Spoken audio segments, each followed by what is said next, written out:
Welcome to Daily Dose Radio, a 5-minute devotional podcast studying the Psalms verse by verse. Broadcast from the ever-beautiful Sharonville, Ohio, on the sunny side of Cincinnati. Welcome back, my friends, to Daily Dose Radio. This is your home for organic Bible study that's fresh and made daily just for you. Today we are looking at Psalm 82, and all this week, because Psalm 82 is a rather short psalm, it's only 8 verses long. So we're going to read all 8 verses this week and proceed through it. It's a wonderful psalm. But before we jump into Psalm 82, let me remind you that Daily Dose Radio, not only do we have an iTunes app, and not only do we have an Android app, both of those apps will go on all of your devices, whether Apple or Android. We have a Facebook page and a Twitter page, but we also have a Tumblr blog. If you like Tumblr, you can find Daily Dose Radio right there on Tumblr, and all the episodes are uploaded there daily. So you can go to Tumblr and find your favorite episode of Daily Dose Radio, whatever psalm you'd like to hear me comment on, you'll find it there on the Tumblr resource. Let me read now for you Psalm 82, verses 1 and 2. God standeth in the congregation of the mighty. He judgeth among the gods. How long will you judge unjustly and accept the persons of the wicked? Selah. That's the first 2 verses of Psalm 82. The superscript here tells us that this is a psalm of Asaph, and that's all that we have.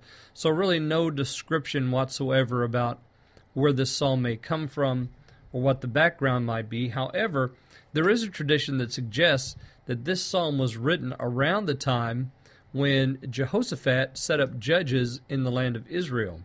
He set up judges in chapter 19 of 2 Chronicles, and it says that these judges were set so that they might bring justice to the people. He put them in all the fenced cities of Judah. That's in verse 5 of 2 Chronicles chapter 19. And he said to the judges, this is verse 6, "Take heed what ye do, for you judge not for man, but for the Lord, who is with you in the judgment." It's said that this may be a psalm that commemorates that occasion. I think, though, for the church, this is a psalm that really speaks to us about how we judge other people and how we judge in life in general. Because verse 2 asks us a question, and then you'll notice the Selah at the end there kind of makes a nice break and sets up the answer for the question in verse 2. How long will you judge unjustly and accept the persons of the wicked? So often we subordinate truth to cultural expediencies, to cultural norms, and that's just wrong.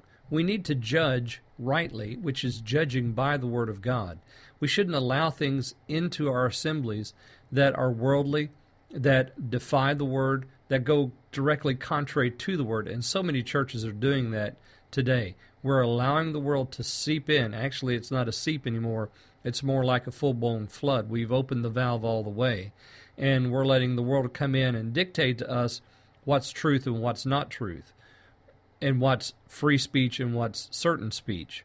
And free speech now is being curtailed, and the Word of God is being excluded, not included, in the congregation. And notice that this psalm begins with these words, God stands in the congregation of the mighty. Really, that should be translated there. God stands in the congregation of God. So he's in the midst of his very congregation where worship takes place. He judges among the gods.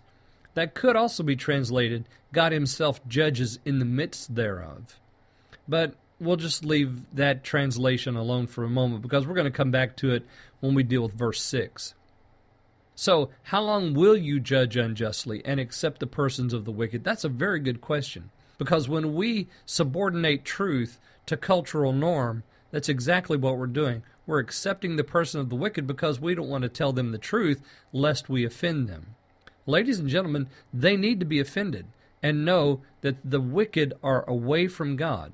Now we're going to talk directly about Psalm 10 and its definition of the wicked later on this week, so I hope you'll stay tuned for that. I hope you'll join me again tomorrow on Daily Dose Radio. Thanks for listening to Daily Dose Radio. I'm David Smith. The music today has been performed by the Bluegrass Experiment. Thanks again for listening. I'll see you next time on Daily Dose Radio.